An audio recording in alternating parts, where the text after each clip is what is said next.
Hi friends, আমার চ্যানেলে তোমাদের স্বাগত। আজকে তোমাদের সামনে আবারও এক নতুন রেসিপি শেয়ার করছি। এই প্রচণ্ড গরমে যখন রান্না করতে ইচ্ছা হয় না, তখন এই পদটা রান্না করো। এই পদটা রান্না করতে খুব বেশি সময়ও লাগে না, খুব কম সময়ের মধ্যেই এই রান্নাটা হয়ে যায়।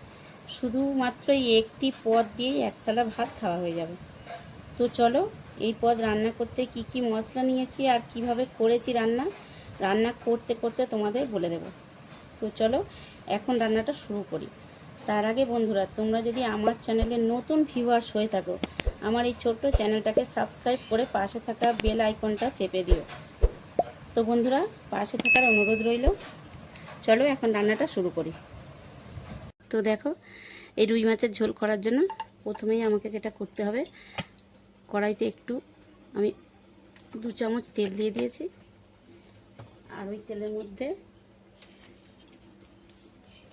আমি দিয়ে দিচ্ছি, দেখো আমি এখানে 2টো বড় সাইজের টমেটো এইভাবে পিস করে নিয়েছি। তো এই টমেটোগুলো আমি এখন এই তেলের মধ্যে দিয়ে দিচ্ছি।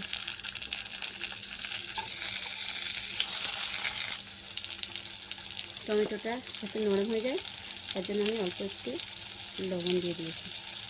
আর এখন টমেটোটাকে খুব ভালো করে ভাজতে হবে।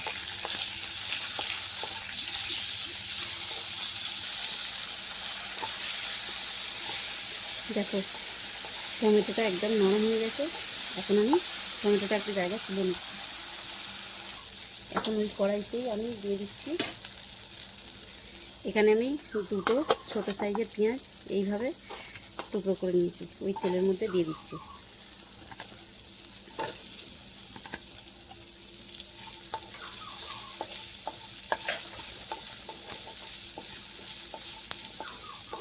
পেঁয়াজটাও বেশ ভালো করে ভেজে নিতে হবে।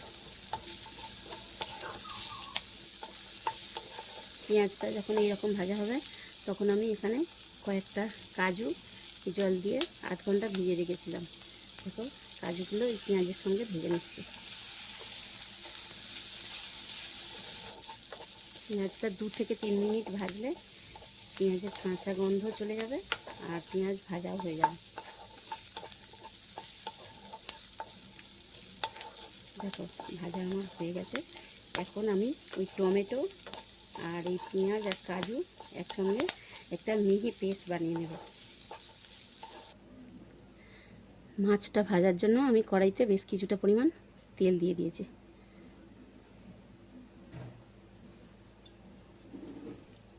আর আমি এখানে 4 পিস রুই মাছ নিয়েছি। তো এই মাছের গায়ে আমি অল্প একটু তেল লাগিয়ে নিচ্ছি।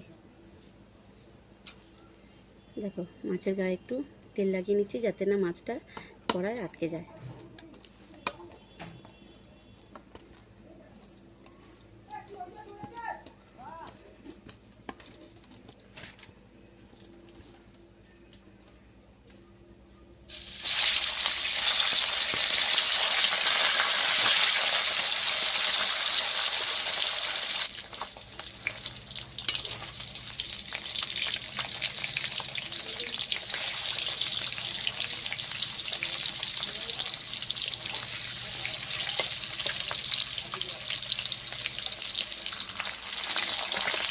মাছগুলো বেশ এরকম লাল লাল করে ভেজে নিতে হবে।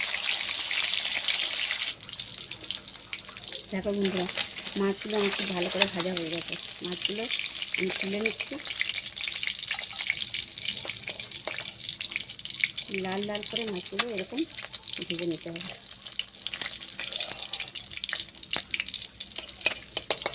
এখন আমি ওই তেলের মধ্যে দিয়ে দিচ্ছি গ্রেট করা রসুন।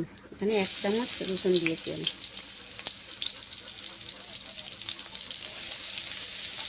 রসুনটা একটু হালকা হাতে এইভাবে নাড়াচাড়া করে নিচ্ছি। নেওয়ার পরে আমি দিয়ে দিচ্ছি, দেখো আমি এখানে 4 ভাগের 1 ভাগ ক্যাপসিকাম, লাল আর সবুজ ক্যাপসিকাম কেটে নিয়েছি। তো আমি রসুনের সঙ্গে এই ক্যাপসিকামও দিয়ে দিলাম। খুব ভালো করে একটু ভাজতে হবে। এটা অল্প একটু হালকা হাতে নাড়াচাড়া করে নিয়েছি। রসুনটা ভাজা হয়ে গেছে। আর আমি এই যে টমেটো, পেঁয়াজ আর কাজু পেস্ট করেছিলাম, এটা এখন দিয়ে দিচ্ছি। আমি দিয়ে দিচ্ছি দেখো এখানে গ্রেট করা আদা।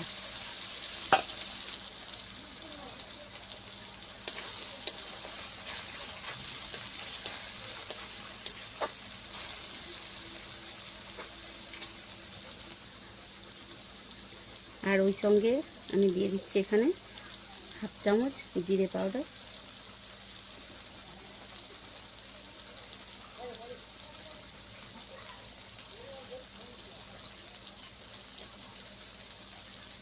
আমি এখানে ছোট চামচের দিচ্ছি হাফ চামচ ধনিয়া পাউডার। আর দিয়ে দিচ্ছি 1 চামচ হলুদ, আর একটু হলুদ দিতে হবে, এখানে 2 চামচ হলুদ দিয়েছি। এইগুলো সব ভালো করে নাড়াচাড়া করে নিচ্ছি। বন্ধুরা আমি কিন্তু এখানে গুঁড়ো লঙ্কায় রান্না করছি না, আমি এখানে শুকনো লঙ্কা পেস্ট করে নিয়েছি শিলে। এই যে 1 চামচের বেশি এটা আমি দিচ্ছি। ওইগুলো খুব ভালো করে কষিয়ে নিতে হবে। আর আমি যে মিক্সার জারে মশলা করেছিলাম ওইটা ধুয়ে অল্প একটু জল দিয়ে দিচ্ছি।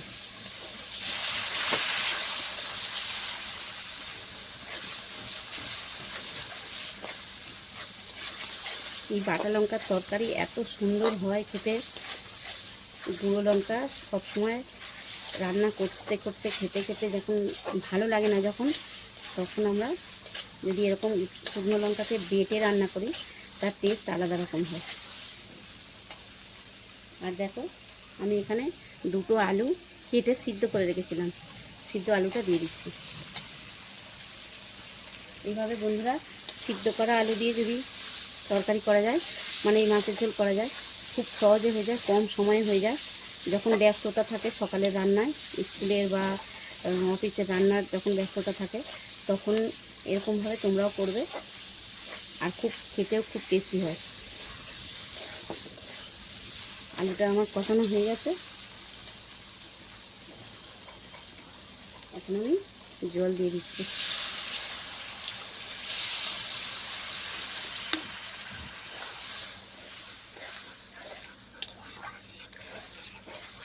আর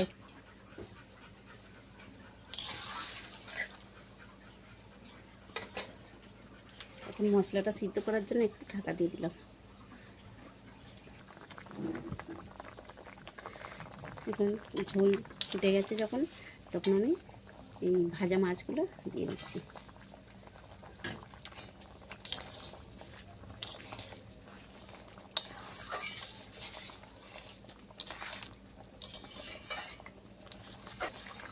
এইভাবে 5 মিনিট আরও রান্না করে নিতে হবে।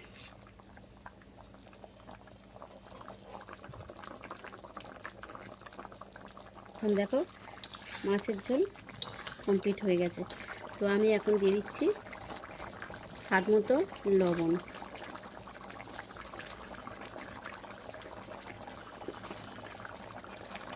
আর দিয়ে দিচ্ছি হাফ চামচ চিনি। আর আমি দিচ্ছি দেখো 4টে কাঁচা লঙ্কা ছিঁড়ে রেখেছিলাম, কাঁচা লঙ্কাটা দিয়ে দিলাম।